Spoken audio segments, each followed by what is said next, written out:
नमस्कार. आज आपल्या सोबत आहेत RRC internet high speed connection ज्यांनी घेतलेलं आहे असे नामांकित उद्योजक आपण म्हटलं तर चालेल आणि व्यवसायामध्ये त्यांचा ठसा उमटवणारे संजय लासूरकर हॅपी कस्टमर म्हणून आपल्या सोबत आहेत. जाणून घेऊया त्यांच्या प्रतिक्रिया. त्यांनी आपलं इंटरनेट जेव्हा यूज केलेलं आहे त्यांना आलेला त्यांचा अनुभव. नमस्कार सर, आरआरसी मध्ये आपलं स्वागत आहे. काय अनुभव आहे सर तुम्हाला? RRC internet high speed connection तुम्ही सेवा उपलब्ध करून घेतलेली आहे आणि आलेला अनुभव तुम्ही आमच्या थेट दर्शकांशी शेअर करा. नमस्कार सर, मी संजय लासुरे. आमचं परिवार गार्डन रेस्टॉरंट आहे, संत तुकाराम हॉस्पिटलच्या मागे नामांकित हॉटेल आहे. त्याच्यामध्ये कसं आम्हाला की कस्टमरला सुविधा देताना, कारण की आधी जे कनेक्शन होतं आमच्याकडे तर त्याचं कसं की कनेक्शन खूप लूज होतं. त्याच्यामुळे काय होतं की कस्टमरला सर्व्हिस नाही मिळायची. किचनमध्ये आमचं कसं की ऑर्डरवर आम्ही कस्टमरची ऑर्डरवर आम्ही मोबाईलवर घेतो, ऑनलाईन घेतो. त्याच्यामध्ये कसं असतं की काही वेळेस कसं व्हायचं की दुसरं कनेक्शन असल्यामुळे की किचनमध्ये कसं ती ऑन टाईम ऑर्डर जायची नाही, कारण ती कनेक्टिव्हिटी बरोबर होती. परंतु आम्ही जेव्हापासून आरआरसी कनेक्शन घेतलं त्याच्यामुळे एवढी जबरदस्त स्पीड झाली त्याची, आणि कस्टमरला सुद्धा आणि आम्हाला सुद्धा खूप फायदा होऊन राहिला त्याचा. कारण की ऑर्डर घेतल्यानंतर लगेच किचनमध्ये आणि काउंटर ऍड होते. आणि त्याच्यानंतर कसं आहे, मी ग्राहकांना सांगू इच्छितो की आरआरसी कनेक्शन घ्या, त्याचं 100% त्याचा लाभच होणार तुम्हाला. नक्कीच. दर्शकांनो, तुम्ही पाहिलेलं आहे आपल्यासोबत होते हॅपी कस्टमर म्हणून ते आपल्या सोबत आहे. खाली दिलेल्या नंबरवरती तुम्ही मला फोन करू शकता आणि मला भेटण्याची आणि मला माझ्याशी बोलण्याची तुम्ही संधी सुद्धा उपलब्ध करू शकता. हॅपी कस्टमर म्हणून ना रिचार्जची भानगड ना डाटा पॅक संपण्याचं टेन्शन. आमच्याकडे आहे आरआरसी ब्रॉडबँड कनेक्शन. तुम्ही घेताय ना वर्षाचा नवा प्लॅन?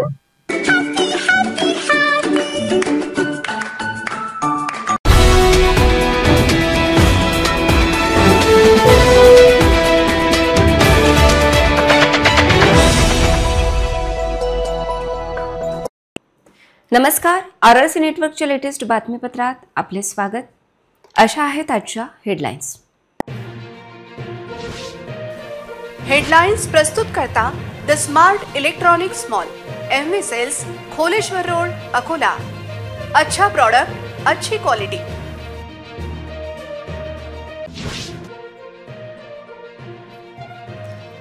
पीक विम्यावरचा विश्वास उडाला. रब्बीमध्ये 27,000 शेतकऱ्यांनी फिरवली पाठ.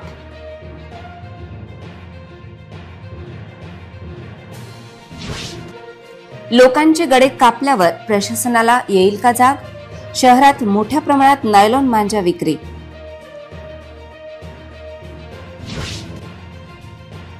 शहरातील बेशिस्त वाहतुकीला आवरा. आमदार खासदार विचारतील का प्रशासनाला जाब?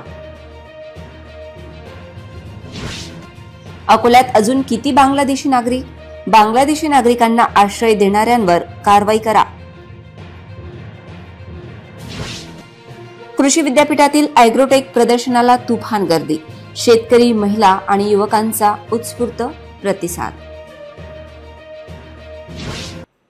आता सविस्तर बातम्या.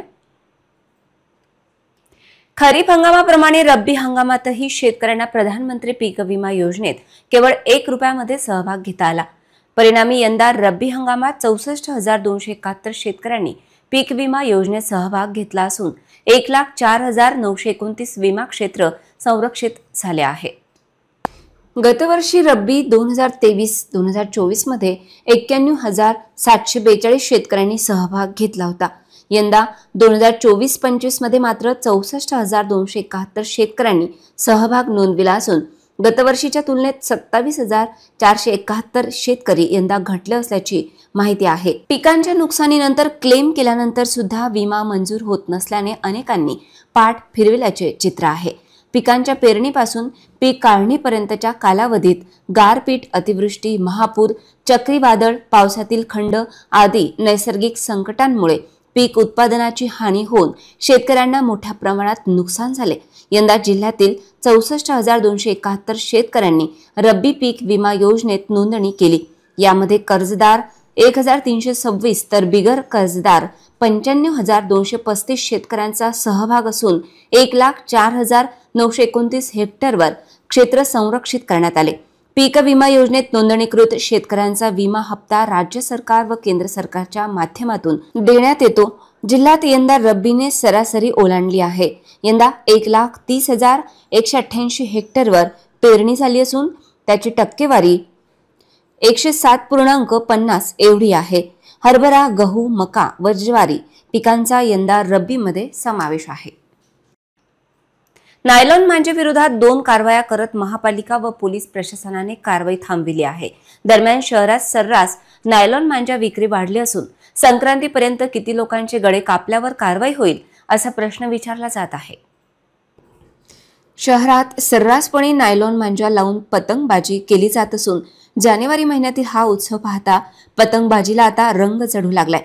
नायलॉन मांजाच्या रील्स आता मोठ्या प्रमाणात दिसू लागल्या असून छुप्या मार्गाने प्रतिबंधित मांजाची विक्री सुरू असल्याचे दिसून येत आहे. मात्र महापालिकेच्या पथकाने कारवाया बंद केल्या आहेत. महापालिकेने कारवाया करण्यासाठी पथक नियुक्त केले असून अचानकपणे कारवाया बंद केल्या आहेत. प्रतिबंधित नायलॉन मांजामुळे अनेक अपघात घडले असून पक्ष्यांचे जीव गेलेत. मांजामुळे दरवर्षी अपघात होऊन अनेक जण जखमी होत असतात. त्यामुळे नायलॉन मांजाच्या विक्रीवर बंदी आहे. मांजाची साठवणूक, विक्री व वापरावर बंदी आहे. मांजा जप्ती व कारवायांसाठी न्यायालयाकडून आदेश जारी केले आहेत. स्थानिक स्वराज्य संस्था, महसूल विभाग, पोलीस प्रशासन यांना कारवाईसाठी शासनाकडून आदेश जारी केले जातात. डिसेंबर महिन्याचे आगमन होताच पतंगबाजीची चाहूल लागणे सुरू होते. आता वर्ष संपत आले असून पतंग उत्सवाचा जानेवारी महिना जवळ आला आहे. त्यामुळे नायलॉन मांजाने भरलेल्या रील्स बाहेर येऊ लागल्या असून सर्रासपणे लहान मुलांच्या हातात प्रतिबंधित मांजाच्या रील्स दिसून येत आहेत. अकोला शहरातील वाहतूक व्यवस्थेचे 3-13 झाले असून आमदार व खासदारांनी याविषयी आरटीओ आणि शहर वाहतूक शाखेला जाब विचारण्याची गरज आहे. अकोलेकरांना रोज बेशिस्त वाहतुकीचा फटका बसत असताना लोकप्रतिनिधींनी जबाबदार लोकांना जाब विचारण्याची गरज आहे. नवशिक्या ऑटो रिक्षा चालकांकडून तसेच पूर्वी असलेल्यांकडून नियम पायदळी तुडवले जात आहेत असे दिसते. त्यामुळे नागरी समस्यात भर पडली आहे. 7-8 प्रवासी बसवताना ऑटो चालक शहरात विविध ठिकाणी दिसतात, परंतु त्यांच्यावर कारवाई का होत नाही हे कळत नाही. वाहतूक शाखा पोलिसांनी याला आळा बसवणे आवश्यक आहे. ऑटो रिक्षा चालकांनी खाकी ॲप्रन घातला पाहिजे, बॅच नंबर, वाहन परवाना सोबत बाळगला पाहिजे. परंतु अपवाद वगळता बरेच ऑटो रिक्षा चालक याकडे दुर्लक्ष करतायत. वाहन कसेही करून पुढे नेण्याचा अट्टहास दिसतो, परंतु त्यामुळे कोणाला त्रास होईल याचे भान ठेवले जात नाही. नवशिक्या चालकांना नियमांशी देणे घेणे नसल्याने स्थानिक नागरिकांना त्रास सहन करावा लागतो. वाहतुकीचे नियम पाळणे, वाहने व्यवस्थित उभी करणे याबाबत देखील अनास्था दिसते. याकडे दुर्लक्ष करणे नागरिकांसाठी त्रासदायक आहे. जिल्ह्याचे आमदार व खासदार यांनी याविषयी आरटीओ आणि शहर वाहतूक शाखेला जाब विचारण्याची गरज असून लोकांचे अपघात झाल्यावर जाग आल्यास उशीर होणारी कृती ठरेल. एटीएस आणि एमआयडीसी पोलिसांनी संयुक्त कारवाई करीत 2 बांगलादेशी इसमांना ताब्यात घेतले आहे. सदर प्रकरणी संपूर्ण पडताळणी केल्यानंतर एमआयडीसी पोलीस ठाण्यात गुन्हा दाखल केला आहे. अकोल्यातील एमआयडीसी पोलीस स्टेशन अंतर्गत येणाऱ्या एका परिसरात 2 बांगलादेशी इसम अनधिकृतरित्या वास्तव्य करीत असल्याची माहिती मिळताच एटीएस आणि एमआयडीसी यांनी संयुक्त कारवाई करीत त्यांच्या मुसक्या आवळल्या असल्याची माहिती प्राप्त झाली असून या प्रकरणी गुन्हा दाखल करण्यात आला आहे. राज्यात बांगलादेशी इसम मोठ्या प्रमाणात अनधिकृतरित्या वास्तव्य करीत असून त्यांच्यावर कारवाई करण्याचे ड्राईव्ह राबविण्याचे निर्देश नुकतेच राज्याचे मुख्यमंत्री तथा गृहमंत्री देवेंद्र फडणवीस यांनी दिले. सदर निर्देशानुसार राज्यातील गुप्त यंत्रणा, जिल्हा एटीएस कामाला लागले असून त्यांनी कुंडली गोळा करण्यास सुरुवात केली. या मोहिमेत जिल्हा एटीएसला मोठे यश मिळाले असून शहरातील एमआयडीसी पोलीस स्टेशन अंतर्गत येणाऱ्या परिसरात 2 बांगलादेशी इसम राहत असल्याची खात्री होताच जिल्हा एटीएस आणि एमआयडीसी पोलिसांनी संयुक्त कारवाई करीत 2 बांगलादेशी इसमांना ताब्यात घेतले आहे. सदर प्रकरणी संपूर्ण पडताळणी केल्यानंतर एमआयडीसी पोलीस ठाण्यात गुन्हा दाखल केला आहे. मणिशंकर निशिकांत बिश्वास वय 27 वर्ष आणि निर्मल उर्फ नयन निशिकांत बिश्वास वय 25 वर्ष या दोघांची नावे आहेत. त्यांच्याकडून Aadhaar card, PAN card, voter ID, Covid कार्डसह अन्य साहित्य जप्त केले आहे. दरम्यान ही कारवाई एमआयडीसी पोलीस स्टेशनचे पोलीस निरीक्षक वैशाली मुळे यांनी केली. दिनांक 27/12 रोजी पशुवैद्यकीय महाविद्यालय येथे बांधकामाकरता काही बांगलादेशीय मजूर आल्याची आम्हाला एटीएस मार्फत गोपनीय माहिती मिळाली. त्यानुसार त्यांची चौकशी केली. चौकशी केल्यानंतर ते विना पासपोर्ट, बनावट आधार कार्ड आणि इलेक्शन कार्ड तयार करून भारतात आल्याचे निष्पन्न झाले. त्यानुसार आम्ही त्यांच्यावर गुन्हा दाखल केलाय आणि पुढील तपास करीत आहोत. डॉक्टर पंजाबराव देशमुख कृषी विद्यापीठाच्या मैदानावर आयोजित प्रदर्शनाला शेतकरी व नागरिकांचा अभूतपूर्व प्रतिसाद मिळत आहे. पुष्प प्रदर्शनातील आकर्षक फुलांमुळे शेतकरी नागरिक मंत्रमुग्ध होत आहेत. राज्यस्तरीय कृषी प्रदर्शनाच्या पहिल्या दिवशी 50,000वर शेतकऱ्यांनी भेट दिली. डॉक्टर पंजाबराव देशमुख कृषी विद्यापीठ तसेच राज्यातील 3ही कृषी विद्यापीठातील आधुनिक तंत्रज्ञान संशोधन जाणून घेतले. ॲग्रोटेक 2024 कृषी प्रदर्शन शेतकऱ्यांसाठी आकर्षणाचे केंद्र राहते.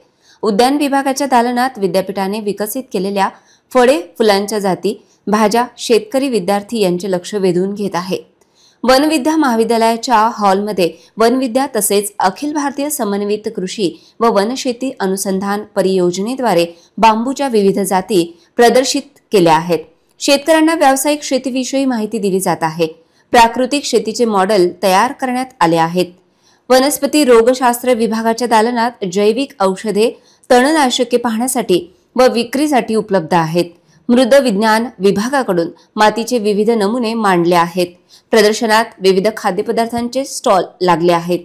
प्रदर्शनाला भेट देणारे त्याचा लाभ घेत आहेत. काही नागरिक, शेतकरी यांनी प्रदर्शनाविषयी प्रतिक्रिया व्यक्त केली. सध्या 10-12 स्टॉल बघितले. अतिशय सुंदर प्रदर्शन आहे. सर्वात इनोव्हेटिव्ह म्हणजे ड्रोन योजना मला आवडली खूप.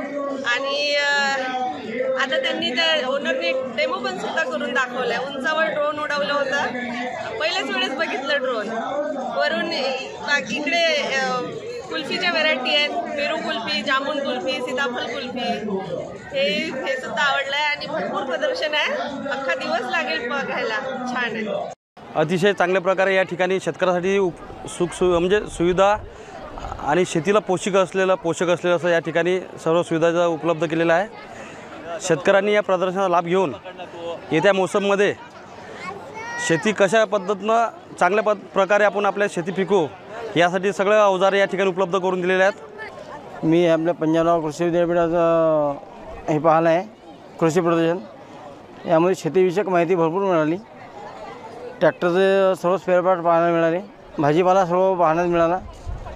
त्यामुळे हे एकदम उत्कृष्ट कृषी प्रदर्शन वाटलं. आज प्रदर्शनीमध्ये यावेळेस खूप योग्य असं हे वाटलं आणि शेतकऱ्यांसाठी अशा लाभदायक गोष्टी बऱ्याचशा दिसल्या. त्यामुळे शेतकऱ्यांना खूप त्याचा फायदा होणार आहे. आणि आणखी एक माझ्या मनात दुसरी भावना अशी आहे की गव्हर्नमेंटने शेतकऱ्यांसाठी जी आडवा पाणी जिरवाची पद्धत आहे ती पण खूप छान काढलेली आहे. इतरही घडामोडींचा आपण आढावा घेणार आहोत, मात्र छोट्याशा विश्रांतीनंतर. आपल्या समाजात आजही स्त्री कोणता डोक्याने निर्णय घेऊ शकते ह्यावर पुरुषांची तेवढी मानसिकताच झालेली नाहीये की एखादी स्त्री तेवढ्या सक्षमपणे हे ठरवू शकते, आणि ते पेलू शकते. हा, आणि कुठेतरी एक असा येतो की मी एखाद्या स्त्रीचं काय ऐकू, तो सांगताय चर्चेत ह्यांना सांगा. अरे बाबा, आय एम राईट हिअर, इथेच बसलीये मी, तू फक्त इकडे बघून बोल ना. नाही होत अजूनही. म्हणजे ते कुठेतरी येस. तर असे जे आव्हान आहेत हे आज कुठेतरी आपल्या समाजाला हे बदलण्याची गरज आहे असं मला वाटतं. की जो एक मानसिकता तयार आहे की स्त्री कोणते निर्णय नीट घेऊ शकत नाही, कशी नाही घेऊ शकणार. आपण जगाची रचयिता म्हणतो स्त्रीला. अगदी आपल्यापासून जन्म वगैरे होतो. तर तुम्ही एवढ्या जेव्हा एखाद्या ग्रँड लेवलला आहात, तुमची पूजा होते आणि एकीकडे तुम्हाला अशी साशंकता असते मनात की ही घेऊ शकेल की नाही निर्णय, दोन्ही कसं होईल नाही. आणि कुठेतरी ही मानसिकता आज बदलली जाणं खूप गरजेची आहे. कारण आज तुम्ही पाहताय की स्त्रिया तेवढ्याच सगळ्या क्षेत्रामध्ये छान काम करतायत. आता तुझंच उदाहरण घे ना की तू एवढ्या मीडियाच्या क्षेत्रात कामाला आहेस, तुझ्या पुढे काही आव्हानं कमी नसणार आहेत. तर त्यामुळे आपण म्हणजे समजू शकता की प्रत्येक व्यक्ती वेगळी आहे. थोडंसं स्त्रियांकडे बघण्याचा दृष्टिकोन बदलला गेला पाहिजे. हटके संवाद. विश्रांतीनंतर पुन्हा एकदा तुम्हा सर्वांचं हार्दिक स्वागत. डॉक्टर पंजाबराव देशमुख कृषी विद्यापीठाच्या मैदानावर आयोजित ॲग्रोटेक प्रदर्शनीत लुप्त होत असलेल्या पोंगनुरू प्रजातीची छोटी गाय आकर्षणाचे केंद्र ठरत आहे. गायीच्या वैशिष्ट्याविषयी गाय मालकांनी माहिती दिली. कृषी विद्यापीठाच्या ॲग्रोटेक प्रदर्शनीत हजारो नागरिकांनी उत्स्फूर्त सहभाग नोंदविला. डॉक्टर पंजाबराव देशमुख कृषी विद्यापीठात आयोजित 3 दिवसीय कृषी प्रदर्शनात पशुदालनाची भेट देणाऱ्यांची संख्या वाढत आहे. पोंगनुरू प्रजातीची गाय प्रदर्शनी पाहायला येणाऱ्यांसाठी आकर्षणाचे केंद्र झाले आहे. ही प्रजाती लुप्त होत असल्याने गायीविषयी लोकांना माहिती व्हावी या उद्देशाने गाय प्रदर्शनात ठेवली आहे. शेतकऱ्यांना गोपालनात रुची वाढावी तसेच नागरिकांमध्ये गोपालनाविषयी जागृती व्हावी हा देखील गाय प्रदर्शनात ठेवण्यामागील महत्त्वाचा भाग आहे, अशी माहिती गाय मालकाने RRC न्यूजला दिली. कमी जागेत या गायीचे पालन होते असे सांगितले. कृषी विद्यापीठात आयोजित ॲग्रोटेक प्रदर्शनी पाहण्यास नागरिक, शेतकरी, उद्योजक, तरुण तरुणी यांची उत्स्फूर्त गर्दी दिसून आली.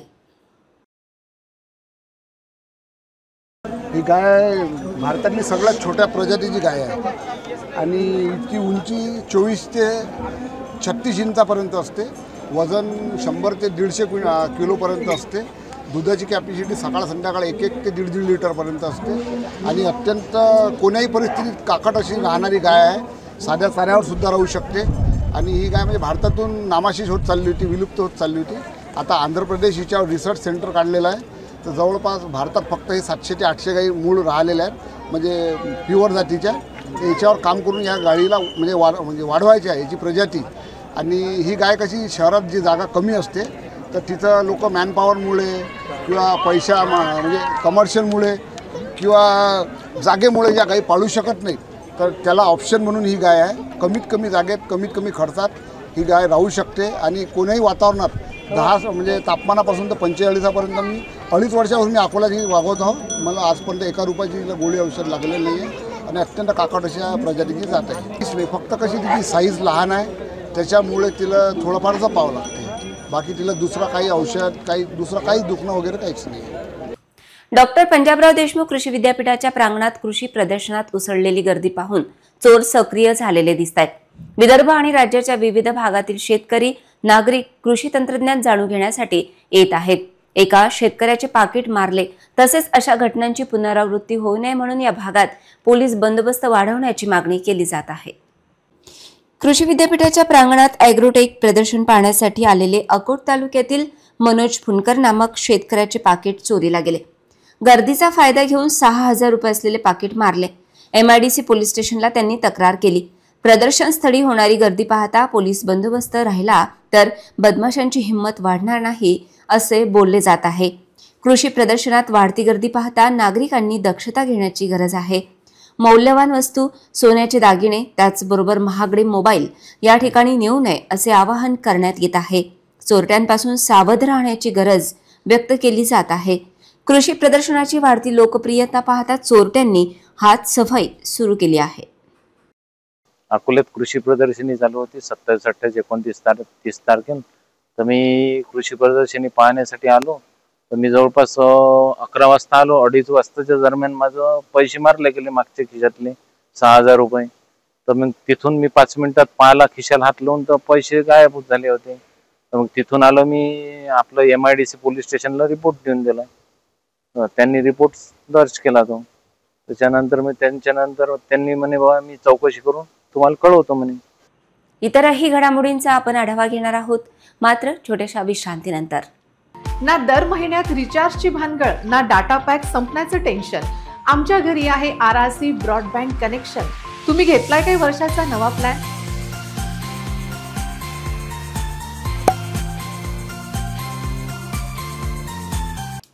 विश्रांतीनंतर पुन्हा एकदा तुम्हा सर्वांचं हार्दिक स्वागत. यात्रेकरूंचा वाढता प्रतिसाद लक्षात घेऊन दक्षिण मध्य रेल्वेने अकोला तिरुपती अकोला स्पेशल एक्सप्रेसला मुदतवाढ देण्याचा निर्णय घेतलाय. आठवड्यात 1 दिवस असणारी ट्रेन आता 30 मार्च 2025 पर्यंत धावेल. नांदेड रेल्वे मंडळ कार्यालयाने दिलेल्या माहितीनुसार 29 डिसेंबर 2024 पर्यंत असलेली साप्ताहिक ट्रेन 07606 अकोला तिरुपती 5 जानेवारी ते 30 मार्च 2025 पर्यंत प्रत्येक रविवारी सकाळी 8:10 अकोला स्थानकावरून निघेल आणि दुसऱ्या दिवशी सकाळी 6:25 तिरुपती स्टेशनला पोहोचेल.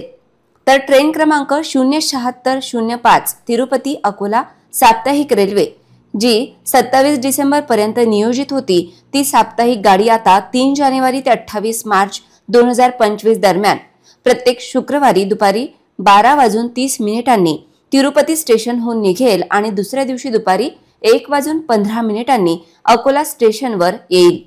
प्रवाशांची त्यामुळे सोय होणार आहे. काही दिवसांपासून वातावरणात सारखा बदल होत आहे. शुक्रवारी सकाळी या भागात चांगला पाऊस झाला आणि शनिवारी पहाटे शहराच्या व ग्रामीण भागात दाट धुके पसरले होते. अगदी 10 फूट अंतरावर स्पष्ट दिसू नये असे वातावरण होते. त्यामुळे सकाळी वाहनांचा वेग मंदावला होता. आज सकाळी धुक्याने अकोलेकरांची सुरुवात झाली. चौथा शनिवार असल्याने शासकीय कर्मचारी साखर झोपेत होते, तर इतरांना मात्र या धुक्याचा मोठा त्रास सहन करावा लागला. सूर्योदयानंतर हळूहळू धुके कमी होऊ लागले. दृश्यमानता कमी असल्यामुळे पहाटे फिरायला जाणाऱ्यांची पंचायत झाली. धुके छटेपर्यंत त्यांना घरातच थांबावे लागले. कधी कमालीची थंडी, मध्ये ढगाळ वातावरण आणि पाऊस असे निसर्ग चक्र फिरत आहे. हवामान कधी बदलेल काहीही सांगता येत नाही. सहसा थंड वातावरण असताना धुक्याचे प्रमाण वाढते. हवेच्या व ड्यू पॉइंट या दरम्यान तापमानाचा फरक 2.5 अंश सेल्सिअस पेक्षा कमी असल्यास धुक्याची निर्मिती होते. तसेच त्यामुळे दृश्यमानता कमी होते अशी माहिती तज्ज्ञांनी दिली. धुक्यामुळे वाहनांचा वेग मंदावला होता, तर शहराबरोबर ग्रामीण भागात देखील धुक्याची चादर शेती पिकावर पांघरून घालून होती. पुन्हा एक नजर टाकूया आजच्या प्रमुख घडामोडींवर. हेडलाइन्स प्रस्तुत करता the smart electronics mall, MV sales, Kholeshwar road, Akola. अच्छा प्रोडक्ट, अच्छी क्वालिटी.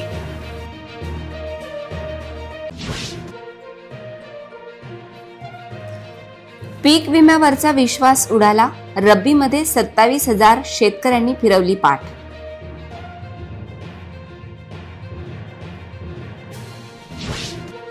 लोकांचे गडे कापल्यावर प्रशासनाला येईल का जाग? शहरात मोठ्या प्रमाणात नायलॉन मांजा विक्री.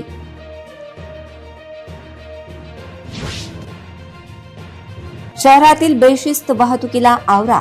आमदार खासदार विचारतील का प्रशासनाला जाब? अकोल्यात अजून किती बांगलादेशी नागरिक?